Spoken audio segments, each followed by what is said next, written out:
The silk of the wedding dress, a scandalous white banner of my impending doom, was heavy and cold, plastered to my legs by the deluge. It was saturated with the dark, clinging mud of the O'Sullivan estate grounds. Every muscle in my body burned, not from the physical strain of running, but from the raw, desperate fear that was a knot tightening in my chest cavity. I wasn't running from a broken heart. I was running from a lifetime of being owned. At 26, I was Gabriella Foster, a structural architect whose practical education had done nothing to prepare me for the grim reality of being a bargaining chip. I was an orphan, raised by a rotation of indifferent state guardians, and finally left to the mercy of a distant, indebted relative who saw fit to auction me off to the highest bidder, which happened to be Declan O'Sullivan, a man whose ambition was only outmatched by his cruelty. There was no family to mourn my disappearance, or to use as collateral. A small, cold comfort that meant I alone bore the consequences of this desperate flight. The mansion lights, visible between the gaps in the tall, manicured hedges, were searchlights in the gloom, and I could hear the muffled, angry shouts of the security detail. They were closing in.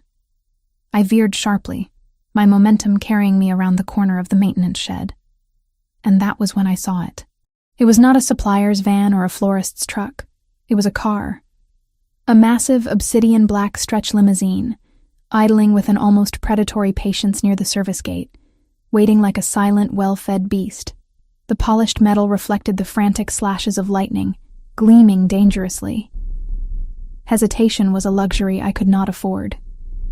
I needed a hole to disappear into, and this black void was the only one offered. My hand found the handle of the passenger door.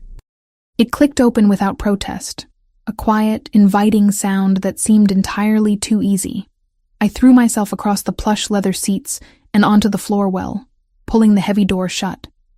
The soft, authoritative thud was the sound of a temporary reprieve, cutting the roar of the downpour down to a gentle, insistent drumming overhead. I curled into the shadows, the white satin of my dress now merging with the blackness, utterly ruined. The air inside the car was thick with the scent of high-grade leather, aged wood, and a sharp, clean, expensive cologne that somehow cut through the dampness clinging to my skin. I focused on the scent, on the texture of the thick carpet against my bruised knees, trying to anchor myself in the present moment, rather than dissolving into the sheer terror of what awaited me if I was found. A minute passed. Maybe 2. Then, the realization hit me. The engine had engaged. We were moving. Relief, sharp and intoxicating, flooded my system. Someone was driving this beast. Someone was taking me away from the O'Sullivan property. I began to mentally plot my next move, planning to wait for the first stoplight or traffic jam, open the door and run again. But then, the distinct measured sound of metal on glass echoed through the silent space. I froze, breath suspended in my throat. The tinted glass partition, the one separating the passenger compartment from the driver, slowly, smoothly lowered. My heart didn't just pound. It stopped, a dead weight in my chest. I had been so focused on the empty front seat and the anonymity of the car, I hadn't considered the possibility of a passenger already being there. The sudden influx of light from the street lamps we were passing, combined with the faint glow from the car's interior controls, illuminated the figure seated on the forward-facing seat. He was massive, not bulky, but powerfully built. His tailored suit, dark charcoal, the fabric so smooth it barely creased, spoke volumes of wealth and lethal precision. He held a crystal glass in one hand, swirling the amber contents slowly, deliberately. The sight was unnervingly calm, a tableau of absolute control amidst my chaos. My eyes scanned his face, the strong jawline, the sculpted cheekbones. He was devastatingly attractive, the kind of beauty that felt dangerous, like staring directly at a lightning strike. His skin was pale and smooth, exactly as the constraints specified, and there were no scars to soften the sharp angles of his profile. His hair was meticulously styled, dark as a raven's wing. When he finally lifted his head, his eyes met mine. They were dark brown, deep-set, and utterly devoid of emotion, like pools of ancient silent water that had seen too much. He was Franco Rinaldi. I knew him from the whispered rumors among the architectural community. The man whose legitimate business fronts were as notorious as his shadowed criminal empire. The undisputed capo of the Rinaldi organization, and a sworn enemy of the O'Sullivan family. He didn't move. He didn't raise his voice. His gaze drifted down to the stained fabric of my wedding dress currently pooling on his expensive floor mat. "You stained my carpet," he stated, his voice a low, resonant baritone that carried the weight of authority. It wasn't a question or a threat. It was a simple, damning observation of an undeniable truth. Terror, cold and rational, replaced blind panic. I was no longer a runaway. I was trespasser in a moving, armored cage owned by a man far more dangerous than the one I had just fled. I pushed myself up slowly, bracing one hand against the leather seat, forcing myself to meet his unwavering gaze. Years of architectural school, of presentations to hostile city councils kicked in. I had to use logic, not hysterics. "I won't beg," I said, my voice surprisingly steady despite the rapid, frantic pulsing in my throat. "And I won't waste your time asking why you care. You don't. But I know things you need to know. Things that can be used against Declan O'Sullivan." He raised one perfectly sculpted eyebrow, a minimal expression that conveyed maximum skepticism. "Everyone knows things about O'Sullivan, Miss Foster. What makes yours worth the inconvenience of cleaning my carpet?" I took a breath, recalling the months I had spent studying Declan's movements, memorizing floor plans, and listening to guarded conversations while pretending to plan centerpieces. "Your people have been trying to locate the location of the O'Sullivan family's secondary vault for months. They've been searching the old warehouse district down by the river." Franco's eyes narrowed fractionally, the first sign of genuine interest. He set his glass down on a nearby console. "Continue." "You're looking in the wrong place," I stated with professional certainty. "Declan's pride is his architecture. He hates the obvious. The vault is not in a warehouse. It's hidden behind the facade of his primary corporate building, the one he claims is only leased. It's built into a structural anomaly, a counterweighted section of the floor plan that requires an intimate knowledge of the original blueprints to find. It was designed to look like a redundant ventilation shaft in the structural schematics, a flaw I spotted weeks ago. I felt the blood drain from my face, knowing I had just sold my one and only asset. "I know exactly where it is," I finished. "If you turn me over to Declan, you lose the only person who can walk you through the structural failure point and retrieve whatever is inside. If you keep me, you gain access to millions, and you keep me alive." The car continued to move, the headlights slicing through the rain-streaked darkness of the highway. Franco leaned back against the deep leather, his hand resting on his thigh, the sheer power radiating from him almost suffocating. He studied me, my mud-splattered dress, my desperate eyes, my calculated offer. He wasn't looking at a woman. He was assessing a highly specific piece of leverage. "An architect," Franco murmured, his voice laced with the faintest hint of something that might have been amusement. "You have courage, Miss Foster. Or perhaps only desperation." He didn't answer immediately. The silence stretched out, thick and heavy, punctuated only by the low hum of the engine pulling us further and further away from the life I was supposed to have and towards the life that had just found me. The question was not if he would kill me, but when, and whether I could prove my usefulness before that time came. He finally looked at the partition button. "Driver," he commanded, his eyes still locked on mine, challenging me to brake. "Change course. We're going home. And call security. I need the blueprint archives delivered immediately." Franco Rinaldi lifted his hand and snapped his fingers, the sound sharp and conclusive in the quiet cabin. "Let's see if your blueprints match mine, Miss Foster. You've earned yourself an hour of my time." I didn't relax. I only braced myself, knowing the moment the car stopped, the real test would begin. I had traded a sure death for an uncertain execution, but at least I had the chance to argue my own case. I had grabbed the hand of the only dangerous man who could save me from the first, and now I had to prove I was worth the danger he represented. The limousine moved. Fast, efficient, the powerful engine a muffled force beneath the floorboards. The car's motion was steady, isolating me completely from the chaotic city outside the bulletproof windows. Franco Rinaldi watched me, his dark eyes assessing, calculating. He offered no comforting words, no explanations. He simply existed, a dominant presence in the confined space, demanding control. I had used my one asset, the hidden vault location, and now the time for silence was over. The journey lasted nearly 40 minutes, taking us out of the industrial districts and into the exclusive Upper Manhattan area. We bypassed security gates and private roads until the vehicle finally halted in the subterranean garage of an imposing residential tower. The granite walls here were thick, the air cool and heavily filtered. The silence that followed the engine's stop was absolute. Franco opened his door. The simple action felt like the release of a massive spring. He didn't offer a hand, nor did he look back. "Up," he ordered, his voice echoing slightly against the concrete. I scrambled out, the ruined wedding gown a heavy, impractical weight around my legs. A phalanx of men in tailored suits, not bodyguards, but soldiers, materialized from the shadows of the garage.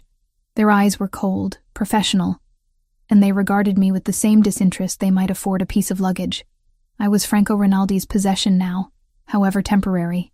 We rode a private elevator straight to the penthouse. The ascent was fast, silent, dizzying. When the doors whispered open, I stepped onto polished marble floors that reflected the city lights spread out below. The apartment was vast, a study in modern minimalism and extreme luxury. Steel, glass, and dark wood dominated the architecture. This was not a home. It was a fortress suspended high above the world. He led me directly to a massive office that commanded a 270-degree view of the skyline. On the desk, illuminated by task lamps, lay the very items he had summoned. Stacks of rolled blueprints, detailed schematics, and digital tablets displaying complex CAD models. This confirmed my immediate value to him. He was a professional, and he saw me as one too, albeit a captive one. "Sit," he instructed, indicating a leather chair. He took the chair behind the desk, positioning himself between me and the floor-to-ceiling windows. "You mentioned a structural flaw in O'Sullivan's corporate building," Franco began, dispensing with pleasantries. "My teams have found no public evidence of a redundant ventilation shaft or a counterweighted floor." "You're lying, Miss Foster." "I am not," I countered immediately, the adrenaline sharpening my focus. "The flaw is not in the public records. Declan's architect was working off proprietary software owned by a firm that dissolved last year. The redundancy is a hidden feature, a space designed to balance the load-bearing requirements of the western wall. That space, accessible only through a utility conduit labeled sewage overflow on the municipal plans, is large enough for a secure vault. I saw the secondary sketches, not the final permit submissions. I pushed a tablet displaying the building's digital model towards him. "Give me 10 minutes and access to the full schematics your team retrieved, and I will pinpoint the exact coordinates." I didn't memorize it for a wedding present. Franco simply nodded to one of his men. "Give her the access codes. Now." While the man entered the security parameters into the tablet, I felt a fresh wave of professional urgency. I grabbed a stylus, ignoring the sticky mud on my hands. My mind snapped into work mode, analyzing the complex lines and load calculations. The relief of engaging my brain, of being judged by my competence rather than my body, was immense. This was the only currency I possessed. "Here," I announced, less than 6 minutes later. I circled a small, seemingly insignificant void in the western elevation schematics. The original plans show a 7-degree offset in the shear wall here. The final build has only 6 degrees.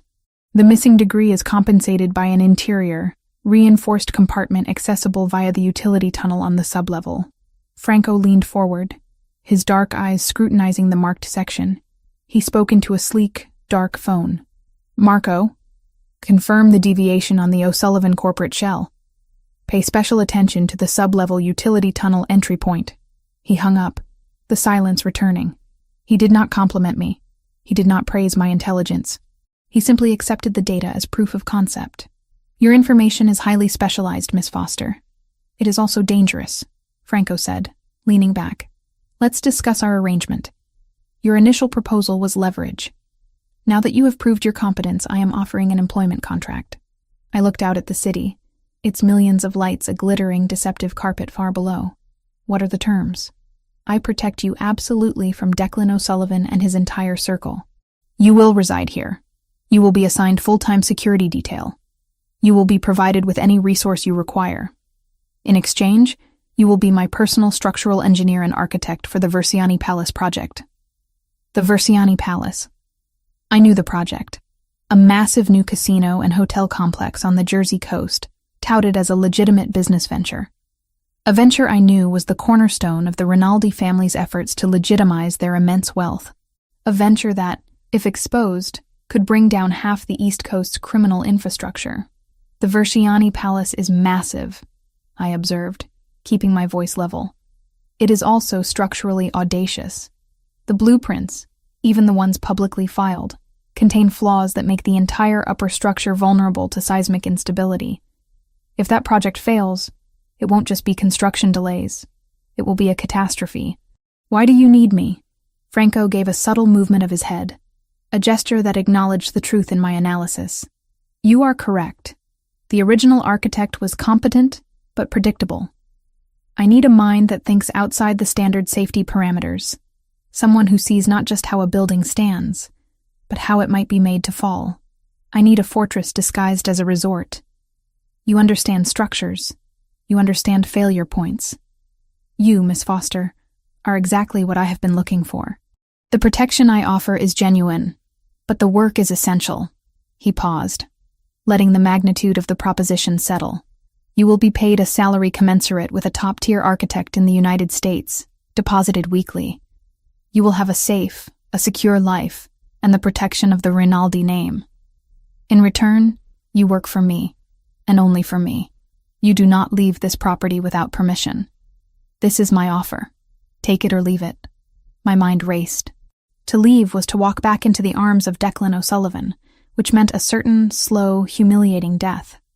To stay meant exchanging one form of servitude for another, but this servitude came with protection, resources, and the chance to practice my actual profession. It was a golden cage, yes, but one where I could use my brain. The O'Sullivan family, I specified, looking at the city below. Declan specifically will not stop searching for me. Their resources are substantial, even compared to yours. I am aware of Declan's limitations, Franco stated, his voice a low rumble. Once you are under my protection, any attempt to touch you will be considered an act of war. An act of war against the Rinaldi family is fatal. I will ensure that fact is communicated clearly to him. You will be safe, Gabriella. The use of my first name was the first sign of personal engagement, a subtle shift in the dynamics of the room. It was a claim, a confirmation of the contract. I met his dark eyes, finding no malice, only intense focus.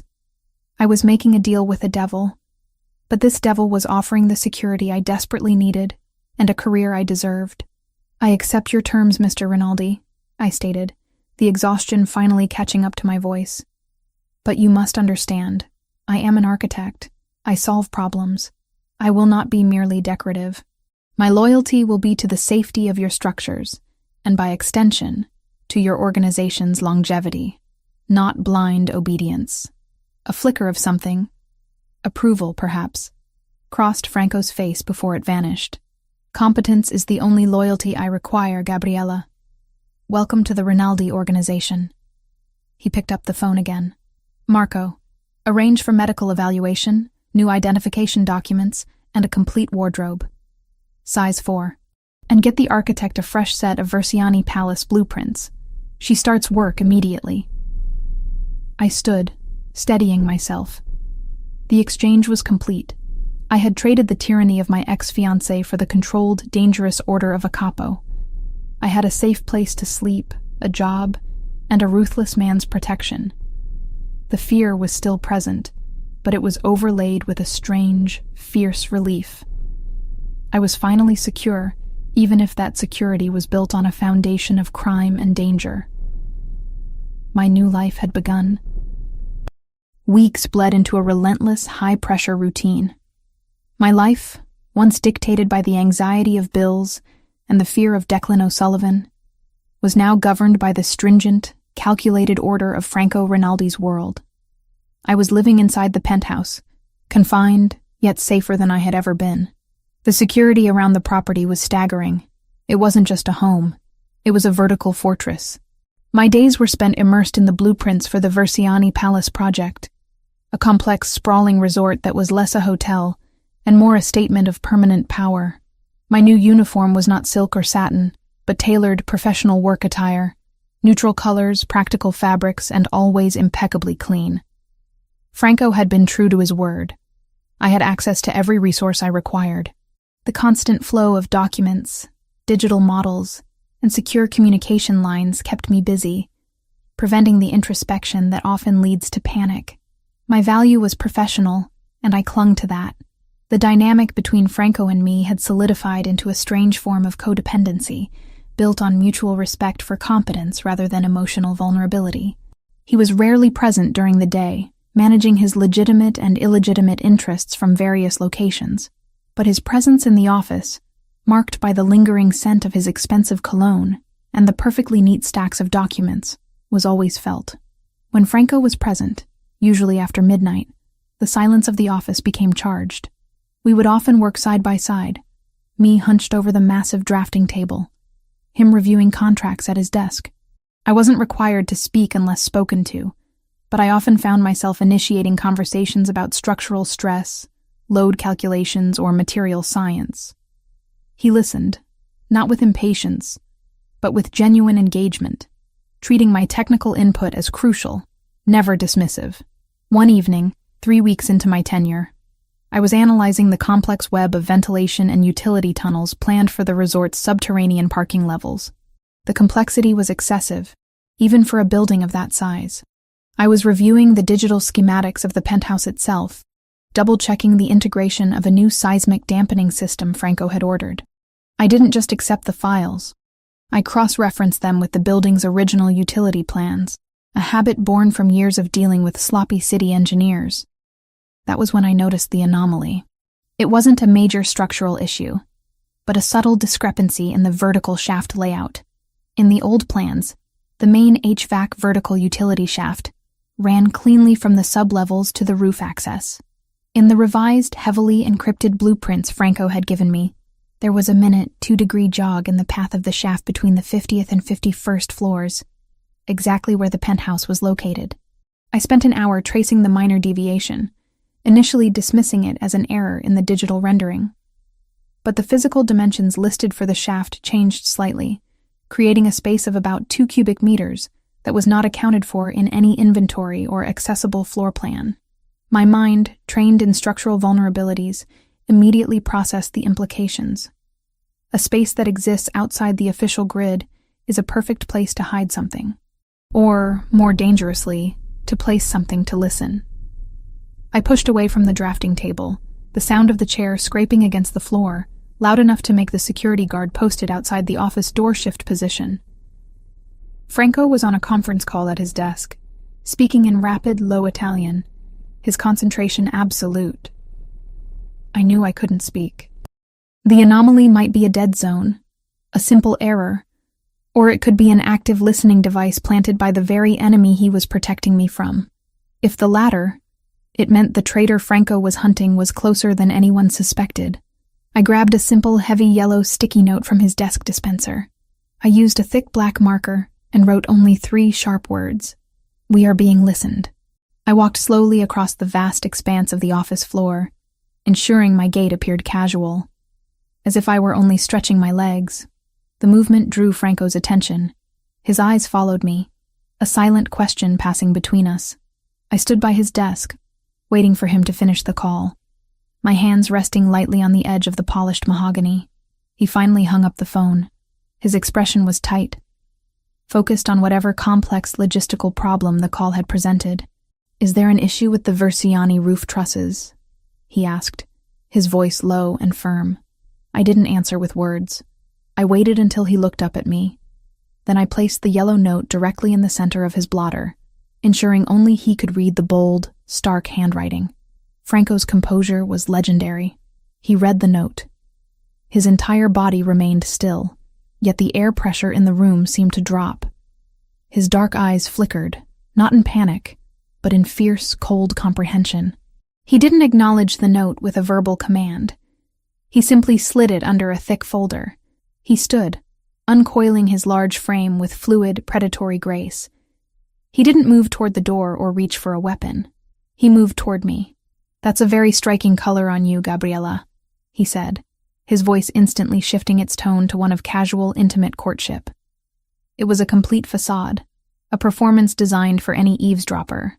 "You should wear it more often. Come here." He reached out, not to touch my hand, but to pull me against his chest with the force and inevitability of a structural collapse. My back hit the firmness of his suit jacket. His arm locked around my waist, holding me pressed against the formidable, unyielding strength of his body. The scent of his cologne, sharp and specific, filled my senses. "Where?" Franco murmured, his lips brushing the delicate skin just behind my ear. The low vibration of his voice was a physical sensation, an intimate invasion of my space that was entirely calculated. I resisted the urge to flinch. I had to play the part. I forced my breathing to remain even, focusing on the details of his expensive jacket, the scent of fresh linen mixed with the metallic tang of danger. I used the absolute minimum movement required to speak, the 2-degree offset. I whispered, so quietly the words were barely audible even to him. "Utility shaft. Penthouse level. It's a box, not ventilation." Franco's grip tightened almost painfully on my waist, a silent acknowledgement of the severity of the situation. He rested his chin on the top of my head, creating the illusion of a moment of tender, possessive connection. "Do you know the source?" he whispered back, his breath warm against my hair. "Too small for external planting." "It's an internal access point," I replied, my voice a barely there exhale. "Someone brought it in and installed it from the inside." The truth was a sudden, freezing chill. The traitor was already inside his operation, and they had been listening to everything.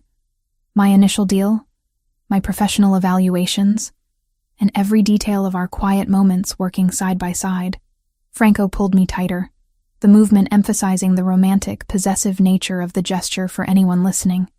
But for me, it was a physical shield, a sign that he was taking my warning seriously. He held me there for a long minute, a minute that felt like a lifetime suspended between danger and false intimacy.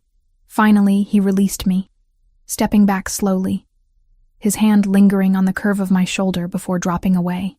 The transition was seamless, the practiced art of a man who lived a life of constant performance. "You look tired, cara mia," he said, his voice louder now, returning to a tone of mild command. "Go get some rest. I want you fresh for the meeting tomorrow morning. Your analysis will be critical."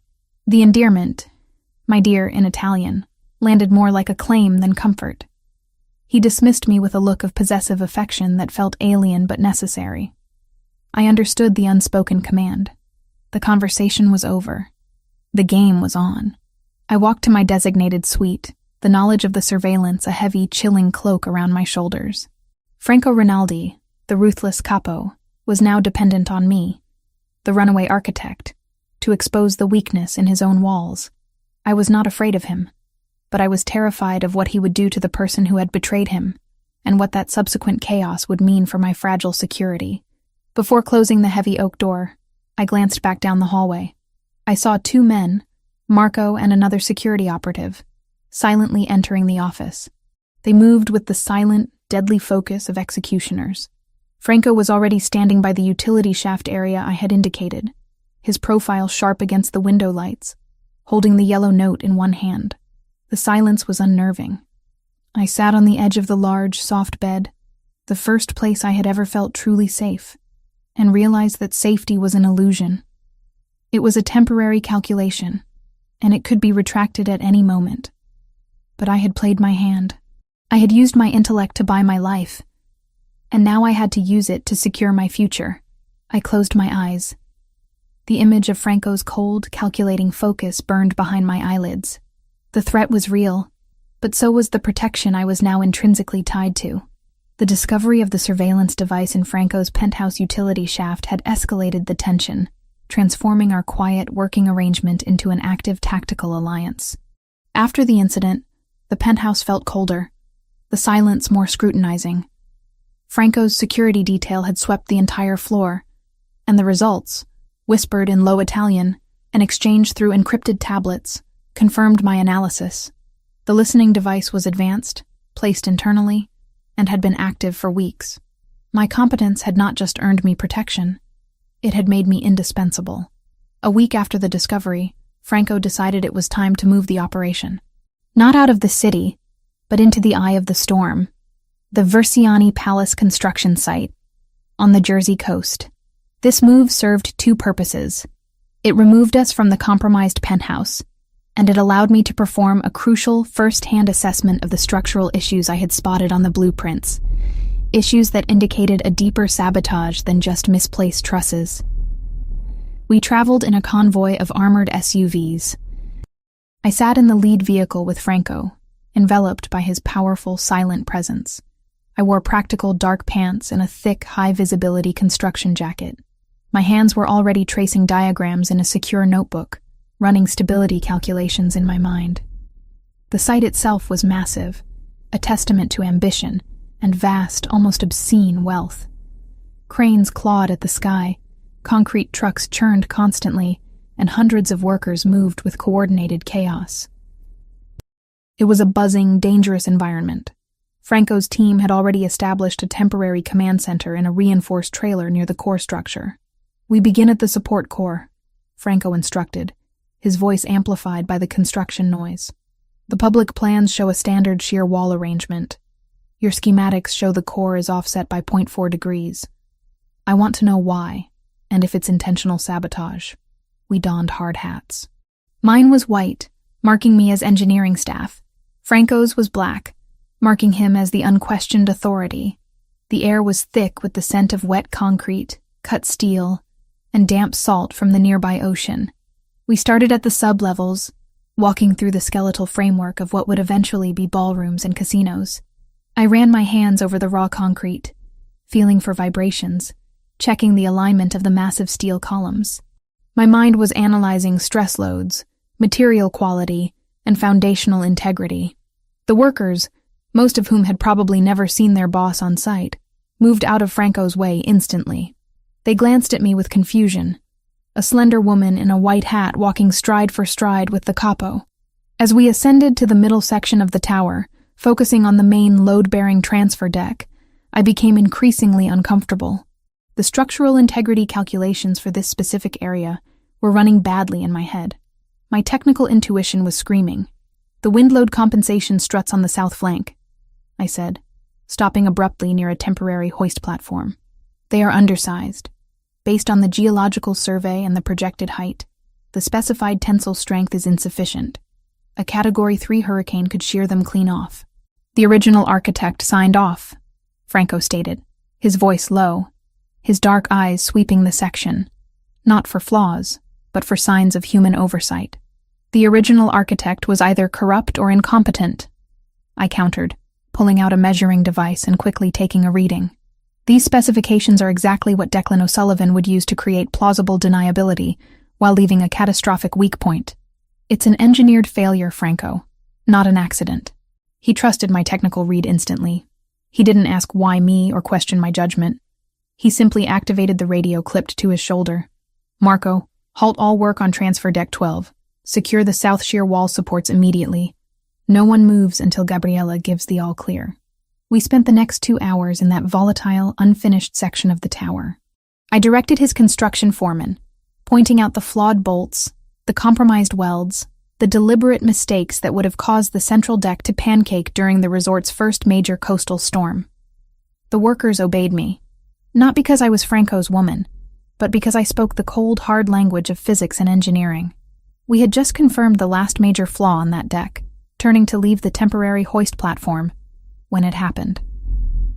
A sharp, metallic crack echoed from above, impossibly loud in the echoing cavity of the building core. It was the sound of stressed steel failing instantly. My training overrode my fear. My eyes shot up, assessing the angle of the sound. "The overhead lift!" I shouted, the noise barely covering the immediate terror in my voice. A massive, unsecured section of steel I-beam, intended for the facade, had snapped from its high-altitude tether. It was plummeting toward the very spot where we were standing on the hoist platform. There was no time for elaborate thought, no room for analysis. Instinct, pure and raw, took over. I saw the trajectory, I saw the angle, and I saw the 3 seconds we had left. The structural danger was undeniable. I shoved Franco with every ounce of strength I possessed, hurling him sideways off the hoist platform and against the concrete wall. The movement was explosive and driven by adrenaline. His massive, powerful body hit the rough concrete with a dull thud. Before he could react or even utter a sound, the enormous steel beam sliced down, impacting the hoist platform with a screaming metallic crunch that reverberated through the entire tower. The platform buckled and broke, sending debris, tools, and metal shards spraying outward. We were covered instantly in a cloud of thick, choking concrete dust and dirt. The noise was deafening, the air thick and unbreathable. My body was slammed against the wall beside him by the concussive force of the impact. I collapsed onto the gritty, damp floor, coughing violently, the taste of dust and copper heavy in my mouth.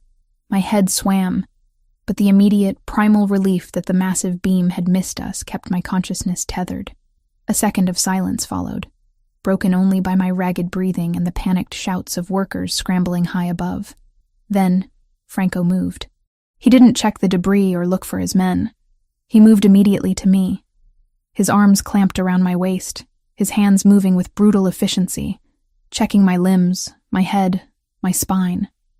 He was covered in dust, his expensive suit now ruined with concrete powder and dirt, but his focus was absolute. "Gabriella, talk to me. Are you injured?" he commanded, his voice raw, close to my ear. His usual composure was shattered, replaced by an urgent, dangerous fury. I struggled to suck air into my lungs. "I'm fine. Just dust. That wasn't an accident, Franco. The tether was scored, intentional." He ignored my analysis. His fingers lifted my chin, forcing my eyes to meet his. His dark brown eyes, usually pools of icy control, were blazing with a powerful, terrifying intensity I had never witnessed before. The raw emotion in that gaze was a shock, a profound violation of the cool, transactional nature of our relationship. "You saved my life," he stated, the words clipped and flat. Not a question, but a realization that clearly shook the fundamental core of his being. He had never allowed anyone to get close enough to risk themselves for him. And I, the hostage architect, had just thrown myself in the path of a collapsing steel beam for him. The technical risk assessment was irrelevant now. He didn't give me time to process the weight of that statement. His hand, strong and covered in concrete grit, cupped the back of my neck. He pulled me forward, closing the minuscule distance between us. The kiss was sudden, explosive, and absolute. It was nothing like the tender moments described in romance novels. It was primal, born from adrenaline, trauma, and the metallic scent of near death.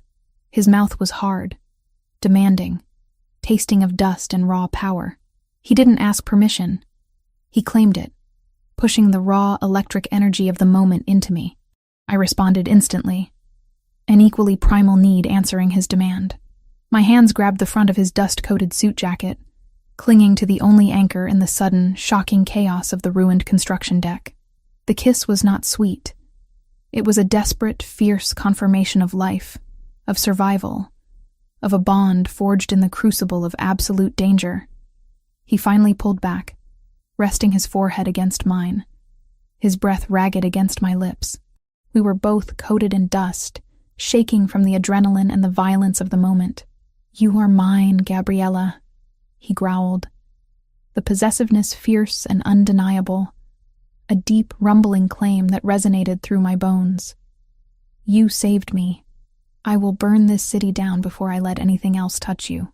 The transactional nature of our agreement, protection for architecture, was gone. In the space of 3 terrifying seconds, it had been replaced by a fierce, undeniable bond, forged in concrete dust and shared peril. Franco Rinaldi, the man who trusted no one, was staring at the woman who had just risked everything for him. His eyes were dark, filled with a dangerous, protective heat that terrified and thrilled me simultaneously. He pushed me gently behind his massive frame, instantly reverting to the role of protector. "Marco," he yelled into the radio. "Seal the entire floor. Check every tether and cable. Find the crew responsible for the lift, and get a medic here. Now."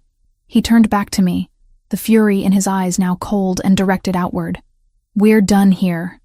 They have seen you, and they have seen that you are essential. You are coming with me. We have a traitor to find, and a debt to settle." I looked around the destruction. The massive steel beam, the shattered platform, the cloud of lingering dust. The evidence was clear. Someone had planned to kill Franco Rinaldi on this deck, and now, thanks to my structural eye, not only had I exposed the flaws in his building, but I had exposed the flaws in his organization. I had bought my life with my brain, and now I had paid for it with my body. The bond was sealed. I was ready to face the storm that was coming. The adrenaline from the construction site collapse, and the subsequent explosive kiss had not faded. It had been neatly channeled, transformed by Franco Rinaldi into cold, strategic focus. After the attack, we didn't return to the compromised penthouse. We retreated to a secure, remote bunker known only as the cellar, a luxurious subterranean vault designed for long-term survival, where I continued my structural analysis under layers of security. The Versiani Palace attack proved two things. Declan O'Sullivan was leveraging internal Rinaldi operatives, and his objective was Franco's death, not merely my retrieval. "They want to dismantle me physically and financially," Franco stated 2 days later, standing over a holographic display of the city's power grid. "And they intend to make a statement. We need to draw them out. We need to make them think they have pushed me into a fatal mistake." The new plan was simple, audacious, and terrifying. Use me as bait. At a major public event. Simple didn't mean careless. By the time Franco finished outlining the operation, Marco had teams assigned to every exit, overwatch on surrounding rooftops, and enough plainclothes security embedded in the crowd to ensure I was the most protected piece on the board even while I played bait. "Tonight is the Russo Bellini charity auction," Franco informed me, his eyes dark with calculation. "The entire spectrum of power will be there. Legitimate commerce, politicians, and every single rival organization, including the O'Sullivan delegation. You will be my partner. My chosen, willing, and very public Contessa." The word meant countess, but in his mouth it sounded less like a title and more like a role he was asking me to inhabit. The preparation was meticulous. His personal stylist, a sharp Italian man named Silvio, arrived with a curated selection of gowns. I explicitly avoided the navy blues, choosing instead a gown of deep emerald green. The color was electric, sharp, and felt dangerous, complementing the fierce intensity that had begun to define my existence under Franco's roof. The dress was a sheath of silk and lace, cut high on the thigh, emphasizing strength rather than fragility. It was a disguise of power. Franco surveyed me before we left the cellar.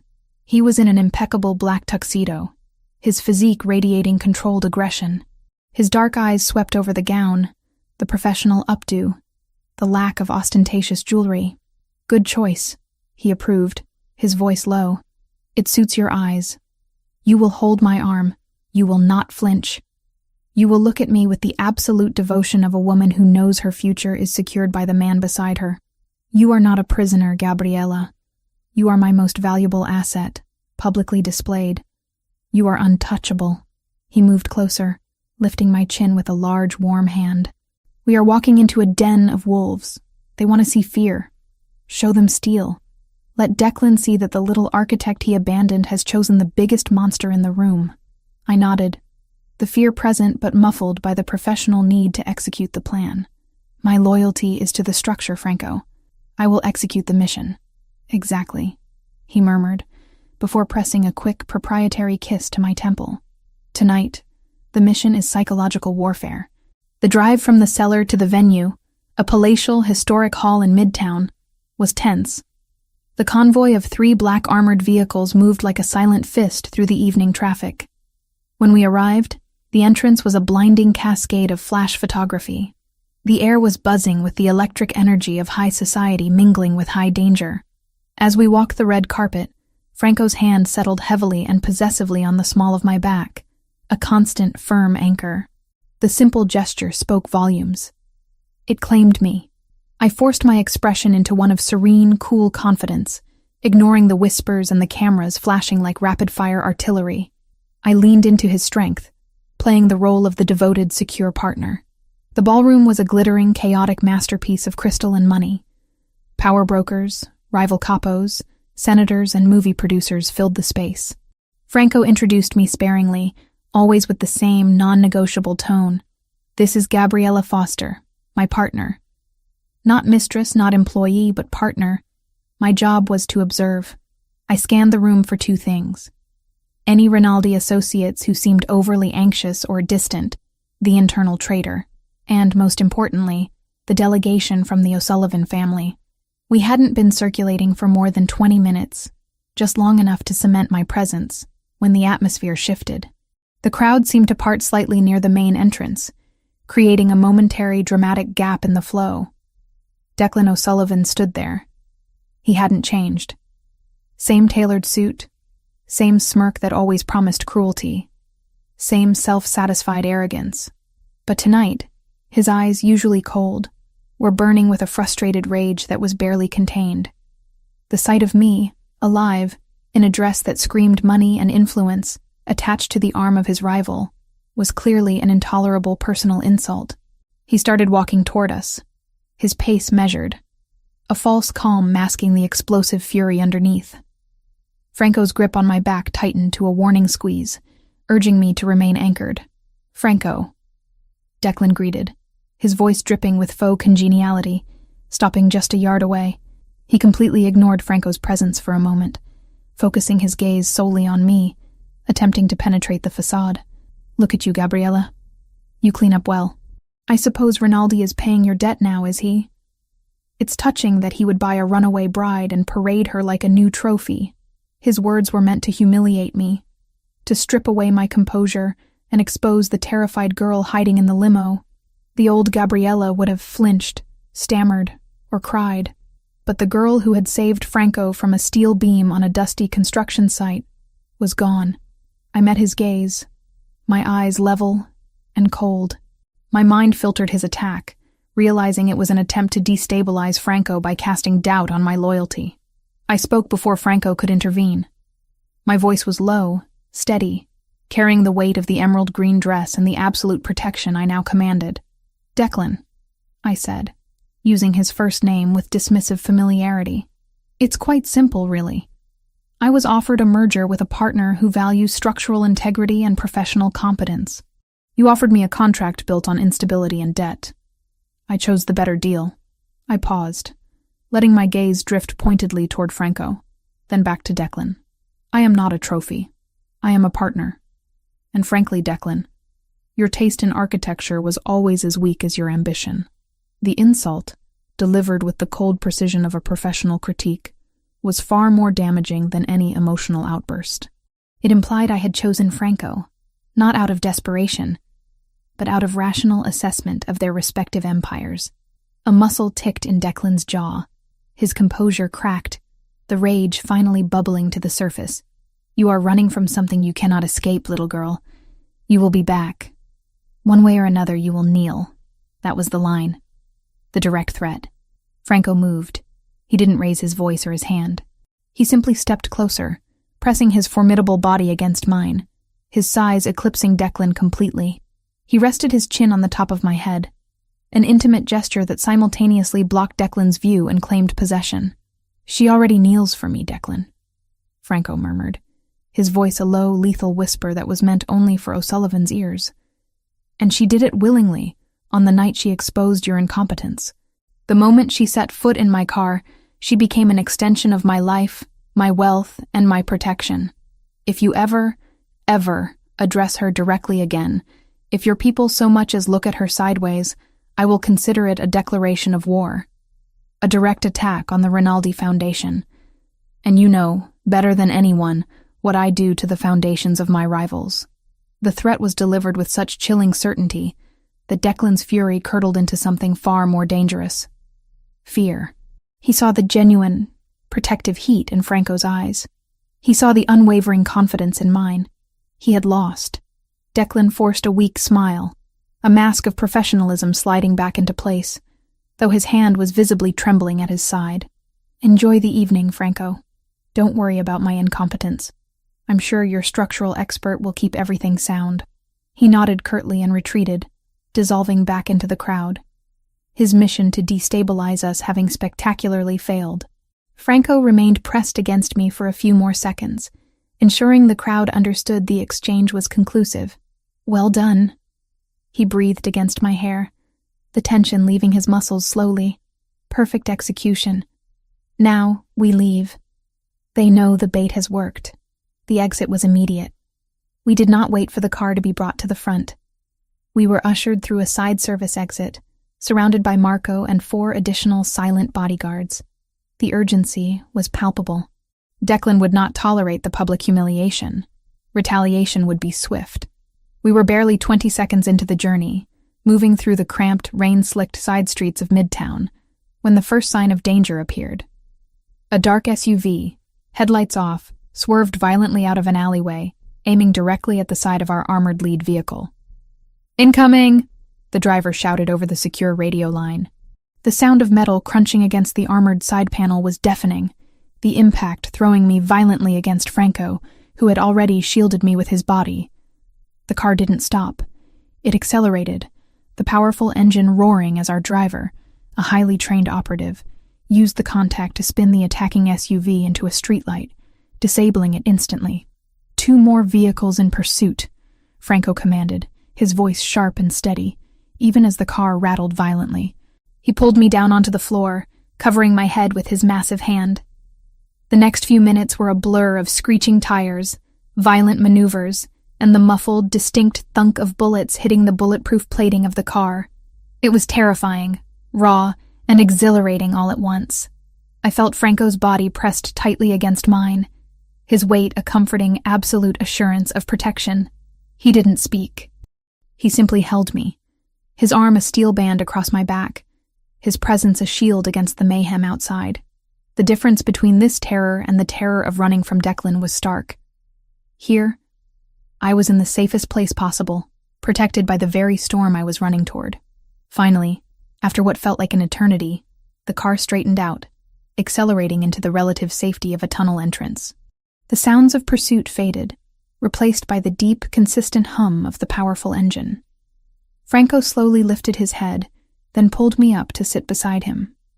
The emerald green dress was wrinkled, my hair slightly disheveled, but we were otherwise unharmed. He didn't comment on the near-death experience.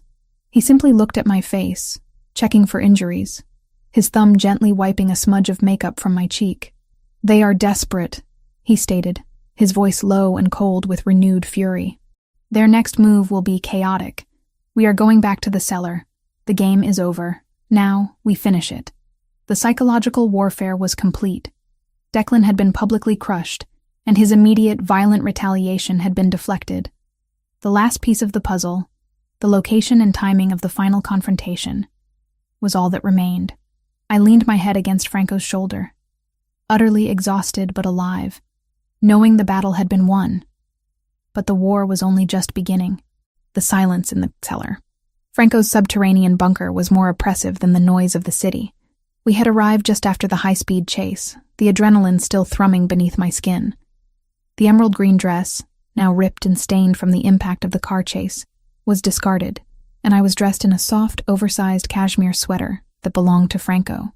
The environment here was stark, metallic, and absolutely secure, a fortress built against the worst-case scenario.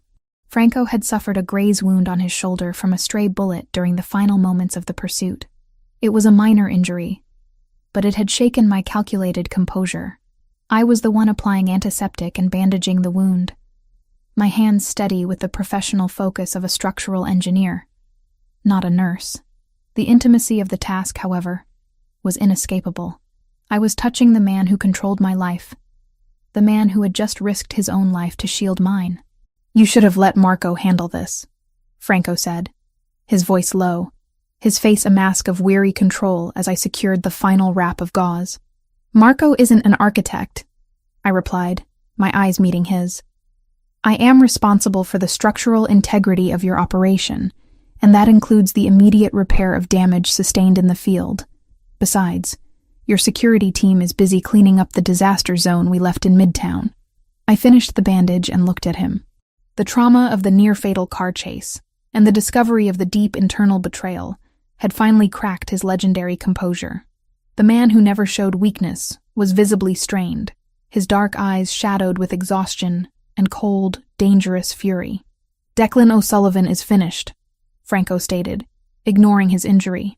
He was staring at the wall, but his mind was running tactical scenarios. He tried to kill me publicly, using multiple vehicles. He has burned his bridges with every faction, but he still has something to gain. He has one last play. I knew the logic. Declan wouldn't retreat. He would go for a catastrophic final act. The target would be the Versiani Palace, the visible keystone of Franco's legitimate empire. He wants a final meeting, I deduced, moving to the secure communication station where his encrypted terminals were running analysis. A place where the power imbalance is reversed. A place where his chance of escape is 0, but his chance of doing maximum damage is highest. He's looking for leverage. Franco nodded slowly, confirming my analysis. He called an hour ago. He wants to meet tomorrow night. A neutral site. The old Fanim Portside warehouse district, near the abandoned Pier 7. My mind immediately flagged the location. The Portside warehouse district. I had studied that area extensively 3 years ago during a consulting gig for the city's redevelopment committee. My job then had been to assess the safety and environmental stability of the derelict zone. Franco stood, his movements stiff from the impact of the crash. I will go with Marco and 4 men. He will bring just enough security to look legitimate. I am going to end this war. No, I said, turning from the terminal, my voice clear and firm. Franco's eyes snapped to mine, filled with incredulous warning. This is not up for discussion, Gabriella. You are staying here. The cellar is impenetrable. Your job is to stay alive and continue your work. I will not risk you. You don't understand the structure of Pier 7, Franco, I insisted, moving toward him, not in protest, but with urgent professional logic. I worked on the assessment. That warehouse district is built on reclaimed marshland, with highly unstable foundations. But that's not the critical issue. I pulled up the old geological survey on the screen. The display showed the foundational layers of the warehouse site. Look at the sublevels, I explained, tapping the screen to highlight the area. During the 1950s, that entire section was used for chemical and gas storage. The city's initial renovation plans were scrapped because they discovered deep, unmapped tunnels of residual methane and sulfur dioxide gas trapped in the porous soil beneath the concrete slab. The concentration is high enough that any significant vibration, a grenade, a sustained automatic weapon fire, would compromise the structural foundation, causing a collapse and, more dangerously, igniting the residual gas. It will not be an ambush, Franco. It will be a suicide bombing disguised as a parley. Declan knows the location's history, I guarantee it. Franco stared at the screen, the data laid out in the precise, objective language of science and engineering. His rage cooled, replaced by the grim calculation of a man whose enemy has just introduced a variable he hadn't foreseen. He looked at me, realizing I had just saved his life a 3rd time. Not with muscle, but with superior knowledge. He wants to take the entire Rinaldi command structure with him, Franco murmured, his voice dangerously soft. He doesn't care if he survives. He cares about the final spectacle. You cannot go, Franco. Not with a crew, I insisted. Even the friction of a car braking too hard in the parking lot could set off a chain reaction if the slab is thin enough. If you go, you die. And I lose my protection, and the contract is void. Franco ran a hand over his face, a gesture of exhaustion. I must go. The omission of the meeting is a greater sign of weakness than risking a trap. He will sense the fear. He knows I have to show face. He looked at me, his eyes dark. The intense connection we shared now focused on a single shared objective. Survival. I will go, but I will go alone, minimizing the risk of a full-scale firefight. Marco will be parked 2 blocks away. You, he commanded, his voice turning absolute. We'll stay here. The security protocols are double-layered. If anything happens to me, you will be extracted immediately to the European contacts. You are the structural memory of the Versiani Palace. You must survive." He stood, gathering his tailored coat and the concealed weapons he always carried. He moved towards the heavy vault door of the bunker. "I have to go, Gabriella. I have to finish this." He was leaving me, trading his life for the stability of his empire, trusting the security of the cellar to keep me safe. I knew arguing was pointless. His decision was rooted in the honor and pride of his capo role. I watched him go, the massive steel door sliding shut with a heavy final sound. The moment the lock engaged, I moved to the command terminal. My logical mind, the part that had spotted the 2-degree offset in the plans and the failure point on the construction deck, was now processing a single cold fact. If Franco dies, Declan O'Sullivan wins, and I am dead anyway. The cellar was impenetrable, but it was also a prison. If Franco was eliminated, the Rinaldi organization would dissolve into a power vacuum, and the surviving O'Sullivan faction would eventually find me. I worked quickly, pulling up the schematics of the cellar itself. My work on the Versiani Palace had given me a deep understanding of Franco's security systems. I found the flaw. It wasn't a structural flaw, but a subtle override, a maintenance-only access point that could be bypassed with the right sequence of codes and a specialized tool Franco kept in a locked drawer. I was an architect. I knew how things were built, and therefore, how they could be unbuilt. I found the tool, a small diamond-tipped glass cutter, and typed the override sequence into the security pad. The internal security system blinked from red to a temporary green. I had exactly 3 minutes before the main alarm engaged. I grabbed my jacket and a secure flash drive containing all the structural flaw reports I had prepared for the Versiani Palace. This was my leverage. This was my life insurance. I sprinted down the long metallic corridor towards the garage level. The risk was monumental. I was leaving the most secure place in the world to run toward a potential explosion and an active war zone. But I was not going to watch the man who had given me safety walk into a gas trap he couldn't see. I located a small, unassuming sedan. Not an armored vehicle, but a fast, simple car. I used a code from the maintenance logs to start the ignition. I wouldn't be able to catch Franco's armored convoy, but I didn't need to. I only needed to get to Pier 7 before the meeting began.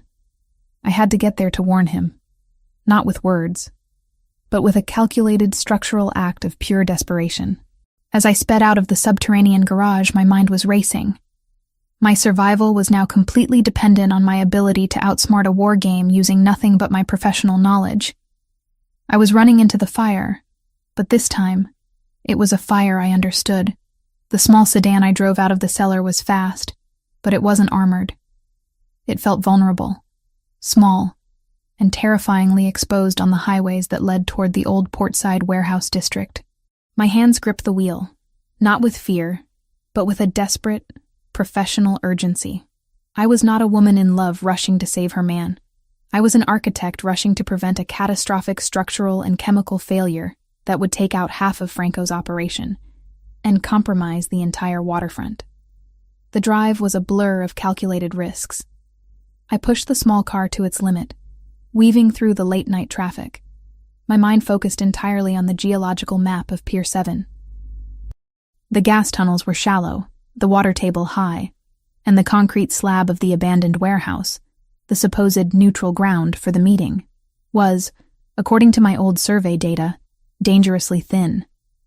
Any significant impact would crack it, allowing the accumulated methane to rush to the surface, where a single gunshot or a running engine could initiate an explosion. I knew Franco would be there first. His paranoia and punctuality ensured that. He would walk into the building, alone, trusting only in his own combat skills, completely unaware that the ground beneath his feet was a ticking chemical bomb. I finally reached the edge of the portside district. The area was exactly as I remembered. Dark, decaying, filled with empty shipping containers, and the smell of brackish water and rust. I abandoned the sedan 3 blocks away, tucking it behind a stack of crates, and proceeded on foot. The darkness was absolute, broken only by the intermittent yellow security lamps on the pier, which cast long, deceptive shadows. The warehouse at Pier 7 was a massive, desolate structure. Its windows were broken, its corrugated iron roof rusted.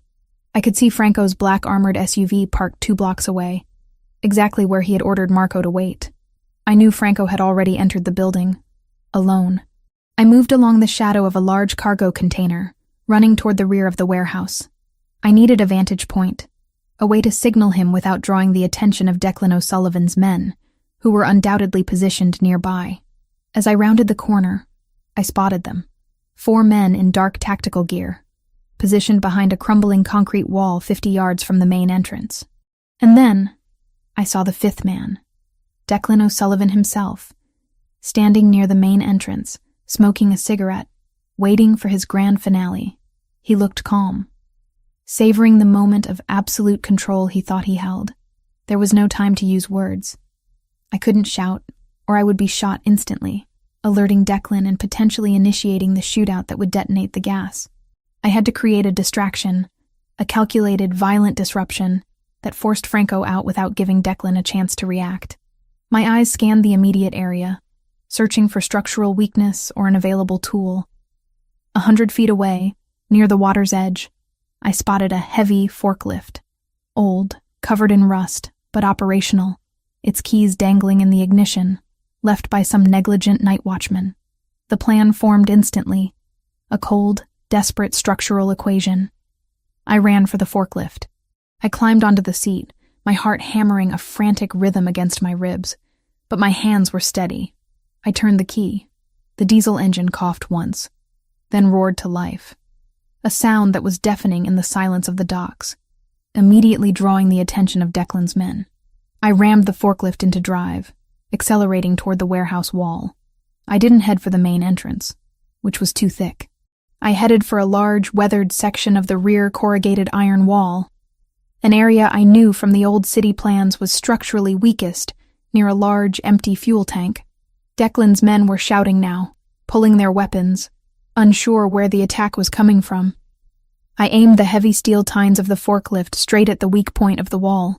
My structural analysis told me I needed a precise impact. Enough force to breach the wall and create maximum noise and dust, but not so much as to shake the entire foundation and prematurely ignite the gas below. I hit the wall.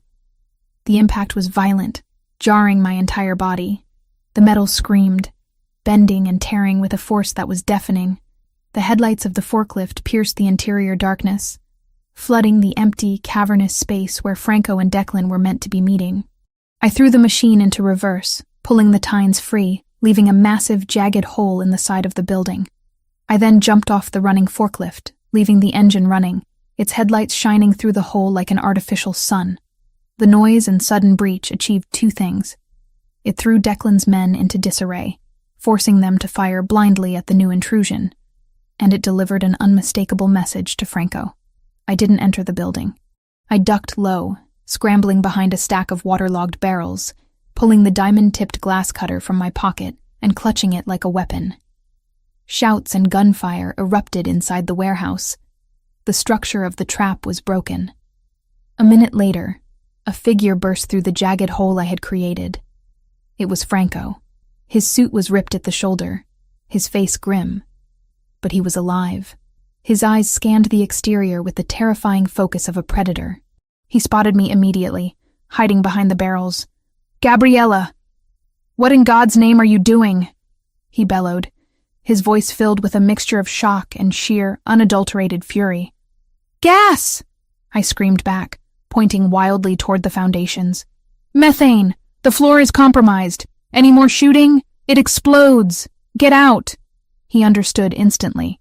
He hadn't just faced a physical enemy inside. He was standing on a bomb. He didn't ask how I knew. He trusted the structural warning without hesitation. Before Franco could move, Declan O'Sullivan, his face contorted with rage at the failure of his elaborate trap, stumbled out of the main entrance, a heavy pistol in his hand.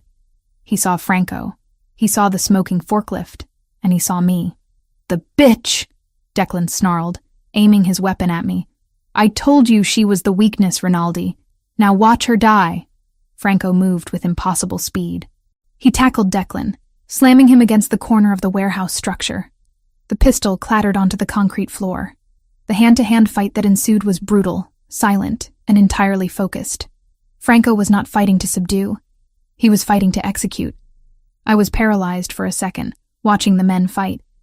Declan's men, finally recovering from the shock of the forklift, began sprinting toward the fight, their weapons raised. I had to act, not as Franco's partner, but as a structural defense. I spotted a stack of unstable, rusting I-beams leaning against the external wall. I screamed, not to warn Franco, but to distract the arriving bodyguards. "The beams! The south support is cracked! It's going to collapse!" The bodyguards froze, their ingrained instinct against structural failure overriding their combat training. That hesitation was all Franco needed. He delivered a final concussive blow to Declan's temple. Declan sagged, unconscious. Franco grabbed Declan's collar, dragging his limp body away from the immediate area. "We're leaving!" he roared, pulling me from behind the barrels. "Now!" We ran toward the sedan I had parked, but as we reached the corner of the crate stack, a desperate final sound broke the night. One of Declan's remaining men, seeing his boss defeated, fired a final, wild, frustrated shot from the darkness. The bullet missed Franco, but it hit the ground. Not the main concrete slab, but a thin, peripheral area right near the abandoned fuel tank. The resulting spark was tiny, insignificant, yet final. A terrifying whoosh sound preceded the deep, rumbling concussion.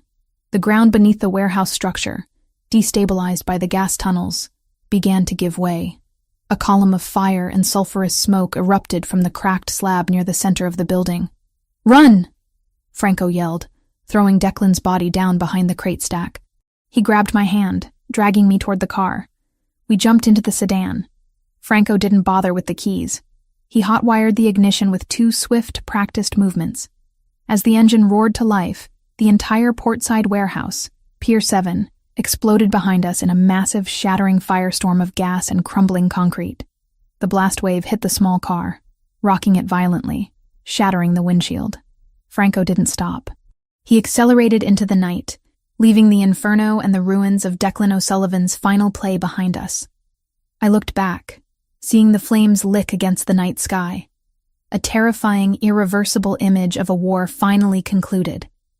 I slumped back in the seat, covered in sweat, dirt, and glass shards.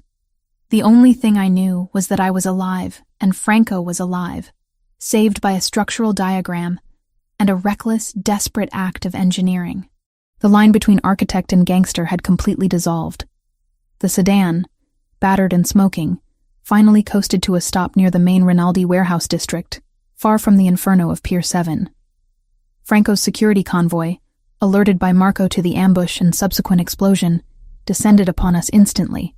The transition from the chaos of the chase to the controlled order of the organization was jarring. I was pulled from the car, checked by a medic, and quickly ushered into the secure offices. Franco was immediately immersed in damage control. The destruction of Pier 7 had eliminated Declan O'Sullivan, but it was a calculated mess, a public spectacle that required immediate, strategic response to manage the legal fallout and the inevitable vacuum of power. He was conferring in low, rapid Italian with his captains, his voice sharp and absolute, directing cleanup, liaisons with corrupt city officials, and preemptive strikes against any O'Sullivan remnants seeking to claim territory. I was left in a quiet, luxurious, and highly secure secondary office. My heart was still pounding, but the immediate adrenaline had subsided, replaced by a deep, weary exhaustion. My work was technically done.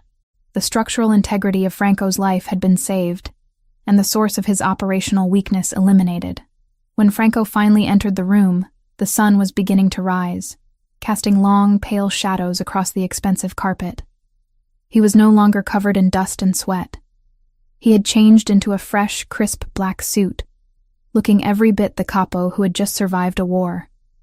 But his eyes, usually cold and calculating, held a depth of intensity that was new, focused entirely on me. He dismissed the security guards with a silent wave. They found Declan's body in the rubble. He was crushed instantly when the foundation buckled. "It's over." I nodded, absorbing the finality of the statement.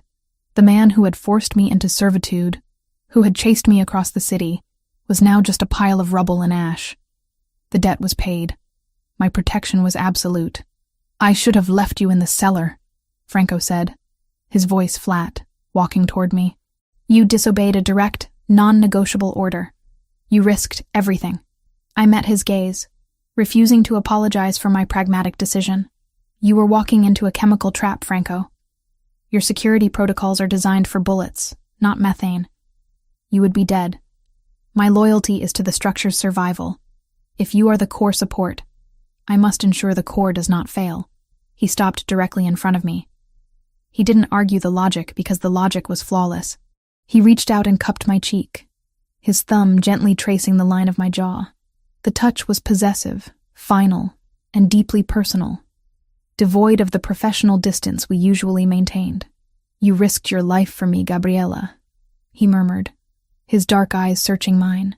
"Not for a contract, but for my survival. That is not a debt. That is something else." He didn't need to define it. The shift had occurred days ago, on the dusty construction deck when I shoved him from the path of the falling I-beam. It was solidified during the chaos of the car chase, and cemented when I drove a forklift through a warehouse wall to save him from an explosion. Our relationship had moved beyond the transactional. "The contract is nullified," Franco stated, his voice a low, absolute decree. "Your life is no longer conditional on your work. It is conditional on us." He stepped back and swept his hand toward the window overlooking the city. "The Versiani Palace is going forward. The foundation is stable thanks to you. The design is perfect. But I do not want an employee. I want a partner, a co-founder. Someone who sees the weak points and the hidden strengths of my entire life, my empire and my heart." "You are asking me to be more than an architect, Franco," I observed, realizing the full weight of his proposal. "You are asking me to be part of the structure of a criminal enterprise." "I am asking you to be the structure," he corrected, his expression intense. "The Versiani Palace is not the end. It is the beginning. It is the visible foundation of my legitimate future. But the real fortress is here." He tapped his own chest. "And here." He gestured to my head. "We will build it together, as equals." He took my hand, his grip firm and warm, a stark contrast to the cold, early morning light. "I need my wife to be the architect of my life, Gabriela. Will you take the title, the risk, and the power that comes with it?"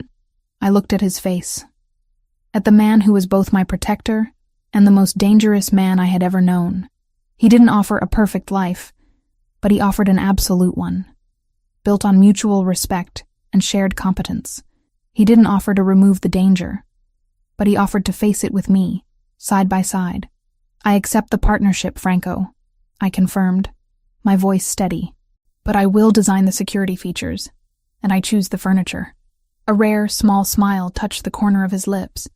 "It's yours, cara mia, every inch of it." The days that followed did not belong to architects or mobsters.